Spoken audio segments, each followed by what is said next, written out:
রাসূলুল্লাহ সাল্লাল্লাহু আলাইহি ওয়াসাল্লামকে প্রশ্ন করা হলো, আইয়ুল আমালি আফজালু, ইয়া রাসূলুল্লাহ কোন আমল সবচেয়ে বেশি উত্তম? ক্বালা ঈমানুন বিল্লাহি ওয়া রাসূলিহি, এক নম্বরে আল্লাহর নবী বললেন আল্লাহ এবং তার রাসূলের প্রতি ঈমান আনা। কিলা সুম্মা মাযা, সাহাবী দ্বিতীয়বার জিজ্ঞাসা করলেন, ইয়া রাসূলুল্লাহ তারপরে কোনটা? ক্বালা আল জিহাদু ফি সাবিলিল্লাহ, দুই নাম্বার বললেন আল্লাহর রাস্তায় জিহাদ করা।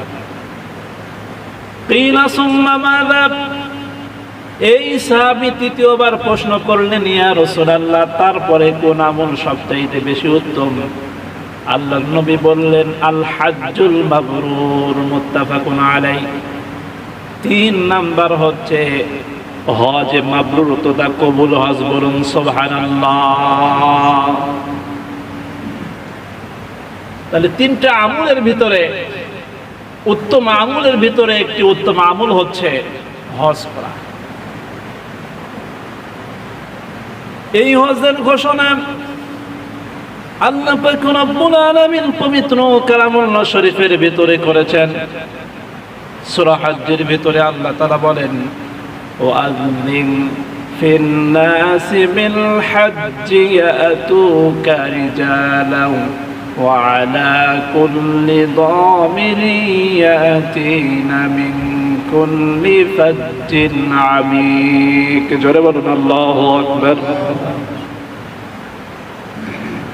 হযরত ইব্রাহিম আলাইহিস সালাতু ওয়াস সালামকে আল্লাহ তাআলা বললেন, ও আমার খলিল, হে আমার দোস্ত, আপনি ঘোষণা করে দেন, আপনি আহ্বান করেন, আপনি জানিয়ে দেন।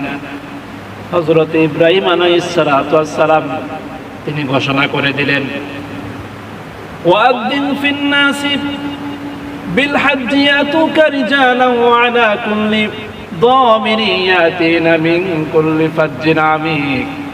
হযরত ইব্রাহিম আলাইহিস সালাতু ওয়াস সালাম তিনি ঘোষণা করে দিলেন। তার এই ঘোষণা পৌঁছে গেল, ইয়াতুকা রিজালান ওয়া আলা কুল্লি দামিরিন ইয়াতিনা, তারা দূর দূরান্ত হতে তারা হজ করার জন্য আসবে, পায়ে হেঁটে আসবে, উটের পিঠে সওয়ার হয়ে আসবে, তারা হজ করার জন্য চলে আসবে। বলুন সুবহানাল্লাহ। হযরত ইব্রাহিম আলাইহিস সালাতু ওয়াস সালাম যেই ডাক দিয়েছিলেন, ওই ডাকটা মনে হয় এখনো গুঞ্জরিত হচ্ছে। হাদিস শরীফের ভিতরে বলা হয়, হযরত ইব্রাহিম আলাইহিস সালাতু ওয়াস সালাম যেই ডাক দিয়েছিলেন, যেই আহ্বান করেছিলেন, ওই আহ্বান যারা যারা শুনেছিল, কেউ হয়তো মায়ের পেটের ভিতরে ছিল, কেউ হয়তো রূহের জগতে ছিল, কেউ হয়তো দুনিয়ার ক্ষেত খামারের ভিতরে ছিল, যে যেখানে ছিল না কেন, আল্লাহ পাক রব্বুল আলামিন কিয়ামত পর্যন্ত যতগুলো হাজী সাহেবরা হজ করার জন্য যাবে, সমগ্র হাজী সাহেবের কান পর্যন্ত ইব্রাহিম আলাইহিস সালাতু ওয়াস সালামের আওয়াজ আল্লাহ তাআলা পৌঁছে দিয়েছেন। বলুন সুবহানাল্লাহ। শুধু তাই নয়, ওই আওয়াজ যারা যারা শুনেছিলেন সকলেই অবশ্যই মৃত্যুর পূর্বে হজ করে আসবে। বলুন সুবহানাল্লাহি বিহামদিহি।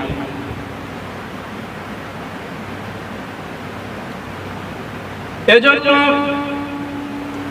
আল্লাহ পাক রব্বুল আলামিনের মাহবুব বান্দারা, প্রিয় বান্দারা হজের প্রস্তুতি নিয়েছে, তারা হজ করার জন্য যাবে। কারণ দুনিয়ার জীবনটা খুবই নগণ্য, খুবই সামান্য জীবন। মৃত্যুর পরে, মৃত্যুর পূর্বে মুহূর্তে এবং মৃত্যুর পরে, মৃত্যু যখন চলে আসবে, ওই সময় মানুষ দুইটা বিষয়ে আফসোস করবে। শুধুমাত্র দুইটা বিষয়ে আফসোস করবে মৃত্যুর আগে। এই কথাটা আল্লাহ পাক রব্বুল আলামিন পবিত্র কালামুল্লাহ শরীফের ভিতরে এভাবে বলছেন, وأنفقوا مما رزقناكم من قبل أن يأتي أحدكم الموت فيقول رب لولا أخرتني إلى أجل قريب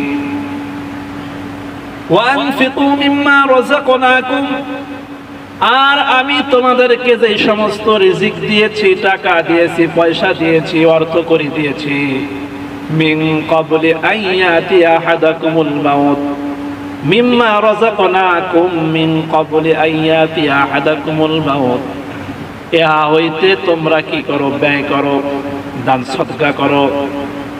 তোমার টাকা হয়েছে, টাকা দিয়ে তুমি হজ করো, মৃত্যু আসার পূর্বেই তুমি হজ করে চলে আসো। ফায়াকুল রব্বি লাউলা আখরতানি ইলা আজালিন করিব।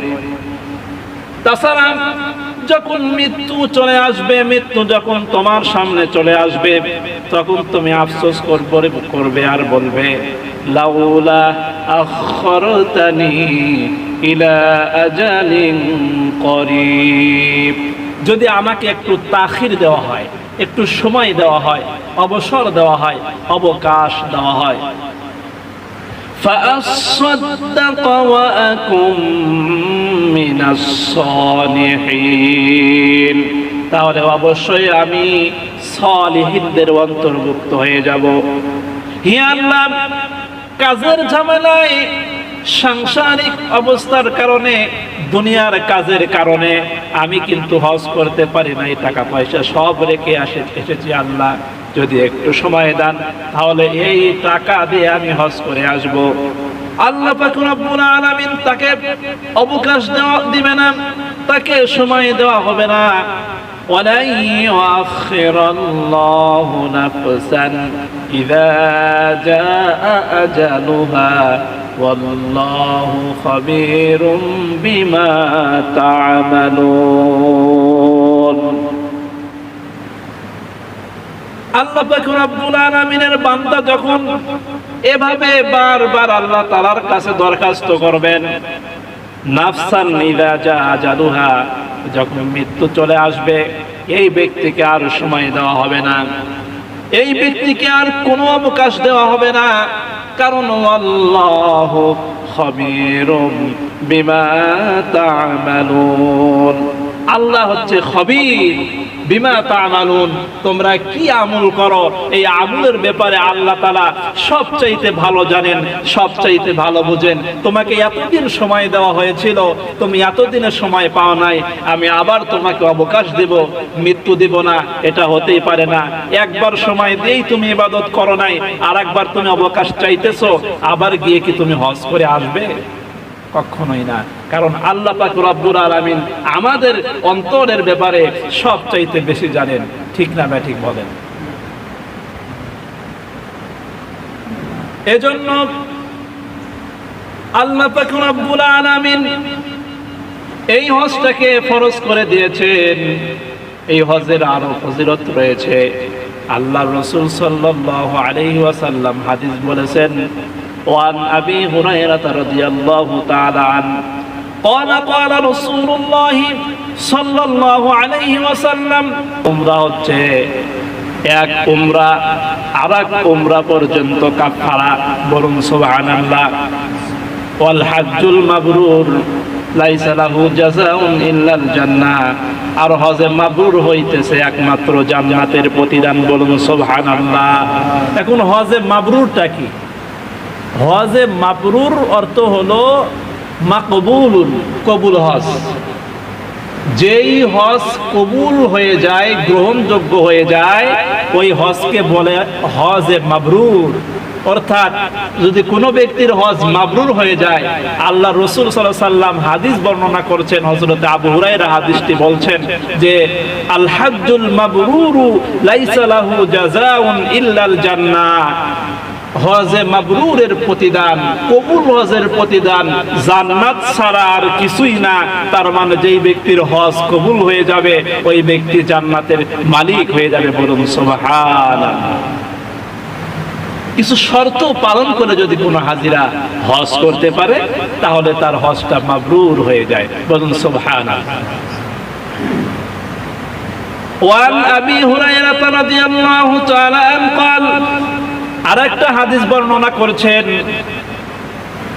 মান হাজ্জা লিল্লাহি ফালাম ইয়ারফাস ওয়ালাম ইয়ামসুক, যেই ব্যক্তি আল্লাহ তাআলার জন্য হজ করলো, এই ব্যক্তি হজ করতে গিয়ে অশ্লীল কথা বলল না, স্ত্রীর সাথে গিয়ে যৌন মিলনে সে কি হলো না, এক জায়গায় হয়ে গেল না, যৌন মিলন করলো না, ওয়ালাম ইয়ারসুক, আর ইয়াফসুক অশ্লীল কথাও বলল না।